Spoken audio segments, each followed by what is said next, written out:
വാക്കുകളിൽ ഖൈറും ഷർറും തെരഞ്ഞെടുത്തിട്ട് അതിൽ നിന്ന് ഷർറിനെ ഒഴിവാക്കി ഖൈറ് മാത്രം പറയുന്ന ഒരവസ്ഥ നിങ്ങൾക്കുണ്ടെങ്കിലോ വമ്പിച്ച പ്രതിഫലമാണ് അവർക്ക് പരലോകത്ത് ഒരുക്കി വെച്ചത് എന്നും അല്ലാഹു സുബ്ഹാനഹു വ തആല പഠിപ്പിക്കുന്നു. ലാ ഖൈറ ഫീ കസീരിൻ മിൻ നജ്വാഹും ഇല്ലാ മൻ അമറ ബിസദഖത്തിൻ ഔ മഅറൂഫിൻ ഔ ഇസ്ലാഹിൻ ബൈനൻ നാസ് വമൻ യഫ്അൽ ദാലിക ഇബ്തിഗാഅ മർദാത്തില്ലാഹ് ഫസൗഫ നുഅതീഹി അജ്റൻ അദീമാ.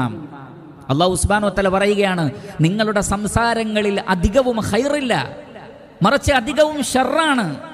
എന്നാൽ ചില കാര്യങ്ങളിൽ ഒഴികെ ഇല്ലാ മൻ അമറ ബിസദഖത്തിൻ ഔ മഅറൂഫിൻ ഔ ഇസ്ലാഹിൻ ബൈനൻ നാസ്, ജനങ്ങൾക്കിടയിൽ സദഖ ചെയ്യാൻ വേണ്ടി പ്രേരിപ്പിക്കുന്ന, ജനസേവനവുമായി ബന്ധപ്പെട്ട നല്ല നല്ല വാക്കുകൾ, അല്ലെങ്കിൽ ഇസ്ലാമുമായി ബന്ധപ്പെട്ട ദീനുമായി ബന്ധപ്പെട്ട മഅറൂഫായ വാക്കുകൾ, അല്ലെങ്കിൽ ജനങ്ങൾക്കിടയിൽ ഭിന്നതയുണ്ടായാൽ അവരെ നന്നാക്കാൻ വേണ്ടി, സുൽഹിന് വേണ്ടി, നീതിക്ക് വേണ്ടി നിങ്ങൾ സംസാരിക്കുന്ന വാക്കുകൾ, ഇങ്ങനെ നീതിക്ക് വേണ്ടിയും നന്മക്ക് വേണ്ടിയും മതത്തിൻ്റെ ഖൈറാത്തുകൾക്ക് വേണ്ടിയും സമൂഹത്തിൻ്റെ ക്ഷേമത്തിന് വേണ്ടിയും നിങ്ങൾ പറയുന്ന വാക്കുകൾ, ആ വാക്കുകൾ ഖൈറാണ്.